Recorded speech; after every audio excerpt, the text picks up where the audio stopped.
नमस्ते दोस्तों, 12 जनवरी के वीडियो में आप सभी का स्वागत है। मेरा नाम महेश फलावत है।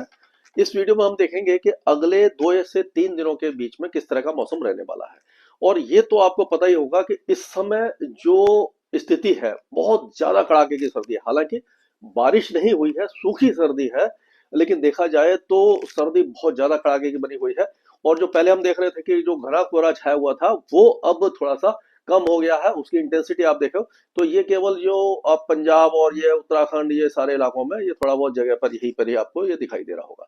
तो ये जो कोहरा है, ये इसकी स्थिति जो है काफी ज्यादा कम हो गई है। और धूप निकलने लगी है। पंजाब हरियाणा में कल नहीं निकली थी, लेकिन आज धूप निकल रही है। और ये राजस्थान में, उत्तर प्रदेश, बिहार, सभी जगह पर धूप निकल रही है। तो दिन के टेम्परेचर अब बढ़ने वाले हैं। तो ये एक अच्छा एक संकेत है। और अगर हम देखें तो इस समय जो टेम्परेचर है, बहुत ज्यादा कम बने हुआ है। आज जो दिल्ली का टेम्परेचर है, अगर देखें तो आज का सबसे ज्यादा कम टेम्परेचर 3.3 डिग्री, जो मिनिमम टेम्परेचर, ये पालम में है। और अगर हम सफदरजंग की बात करते हैं तो सफदरजंग में भी 3.2 डिग्री सेल्सियस है। और सबसे ज्यादा कम है चुरू में 1.3 है। और पिलानी में 1.5। और सीकर में 2 डिग्री है। तो यानी देखिए आप कितना ज्यादा। हिसार में 2.6 है। और गंगानगर में 1.4 है। यहाँ पर अगर देखें अमृतसर में 1.1 है। और ऊना में 2 है। और ये आप देखिए लुधियाना में 4.2 है। पटियाला में 4.3 है। करनाल में 3.5 है। और ये बाकी आप देखेंगे तो ये रोहतक में भी 3.2 है। तो इतने ज्यादा टेम्परेचर ये नीचे गिरे हुए हैं। तो अगर यहाँ पर देखिए जैसलमेर में 2.5 टेम्परेचर आ गया, यानी कड़ाके की सर्दी ये पूरे जो उत्तर भारत है यहाँ पर आपको दिखाई दे रही होगी। ये पूरा इलाका जो है वो शीतलहर की चपेट में दिखाई दे रहा होगा। और इस समय जो हम देखें हवाएं चल रही हैं, तो वो देखिए उत्तर पश्चिम दिशा से ही चल रही है।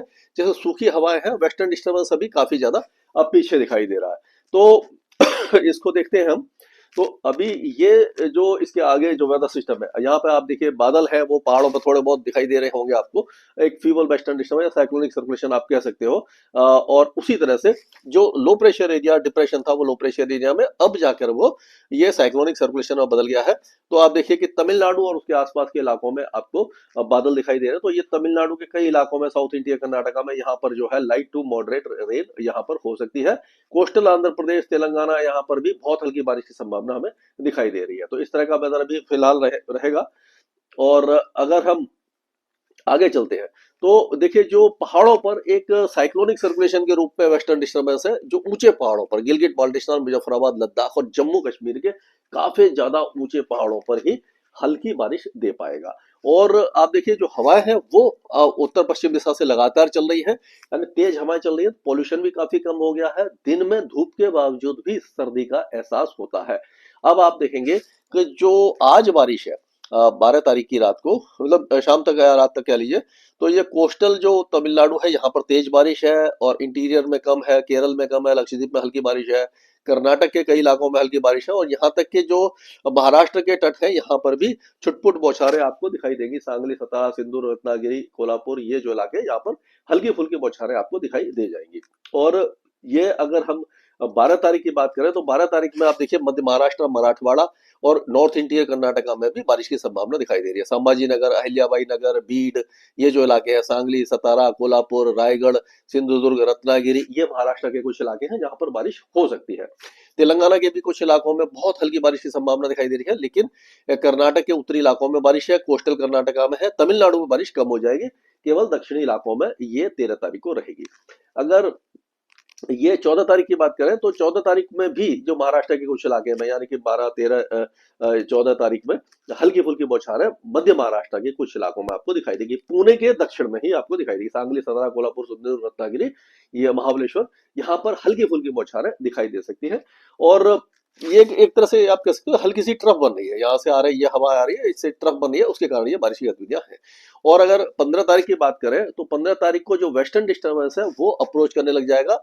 और 16 तारीख को आप देखेंगे कि ये पहाड़ों पर एक बार फिर अच्छा स्नोफॉल होने की संभावना दिखाई दे रही है। 16 और 17 तारीख को वेस्टर्न डिस्टर्बेंस का असर आपको दिखाई देने लग जाएगा और उस समय हम देखेंगे कि जो अफगानिस्तान है, पाकिस्तान के उत्तरी इलाके हैं, जम्मू कश्मीर, गिलगित बाल्टिस्तान, मुजफ्फराबाद और लद्दाख, यहाँ पर बहुत अच्छा स्नोफॉल और बारिश होगी।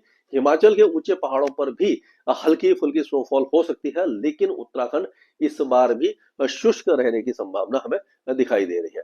अगर ये जो इससे पहले अगर देखें हम जो जो वेदर सिस्टम है इसमें देखते हैं हम यहाँ पर तो हाँ, इसमें ये वेदर सिस्टम वाला मैंने डाला नहीं गलती से, तो चलो आगे चलते हैं हम। तो इस तरह का वेदर हम कह सकते हैं कि ये जो बारिश की गतिविधियां हैं आपको ये 16 और 17 तारीख से ही दिखाई देंगी पहाड़ों पर। उससे पहले मौसम लगभग साफ रहेगा। अब क्या होगा कि जो मिनिमम टेम्परेचर है, क्योंकि लगातार जो हवाएं हैं उत्तर पश्चिम दिशा से चल रही है, अब आप कह सकते हो कि ये पीक विंटर है, मतलब कि जो एक्सट्रीम विंटर का सीजन है वो यही है।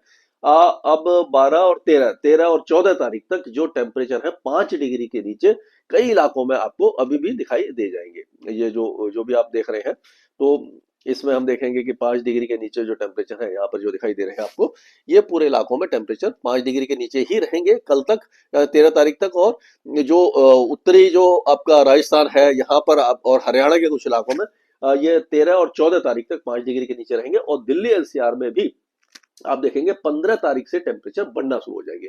क्यों बढ़ना शुरू हो जाएंगे? जो वेस्टर्न डिस्टर्बेंस अप्रोच करेगा तो जो उत्तरी हवाएं है, जो बर्फीली हवाएं चल रही है, जो जहां पर पहले स्नोफॉल हुआ था वहां से जो हवाएं आ रही है उसमें कट ऑफ हो जाएगा, यानी कि वो रुक जाएंगी और थोड़ा सा हवा की डायरेक्शन चेंज होगी। हो सकता है साउथ वेस्टर्ली या साउथ ईस्टर्ली विंड आ जाए, जिससे कि मिनिमम टेम्परेचर थोड़े से बढ़ेंगे। और कोहरे की अब बहुत ज्यादा घने कोहरे की संभावना कम ही दिखाई दे रही है। तो कुल मिलाकर के ये कहा जा सकता है कि अब जो सर्दी का चरम है वो 2-3 दिन तक और रहेगी। उसके बाद धीरे धीरे टेम्परेचर मैक्सिमम और मिनिमम टेम्परेचर बढ़ सकते हैं। हालांकि अभी उत्तर भारत में मॉडल पहले दिखा रहे थे कि 18 तारीख के आसपास कुछ बारिश दिखा रहे थे। अब हम देखेंगे कि आगे अगर मॉडल इस तरह का इंडिकेशन देते हैं तो मैं आपको बताऊंगा कि पंजाब, हरियाणा, राजस्थान और उत्तर प्रदेश, दिल्ली, ये जो मध्य प्रदेश के जो उत्तरी इलाके हैं यहाँ पर बारिश होगी या नहीं होगी 18 तारीख को, उस पर हम अभी विचार करेंगे। क्योंकि अभी से बताना सही नहीं है, क्योंकि इतने आगे का फोरकास्ट एकदम एक्यूरेट नहीं होता है।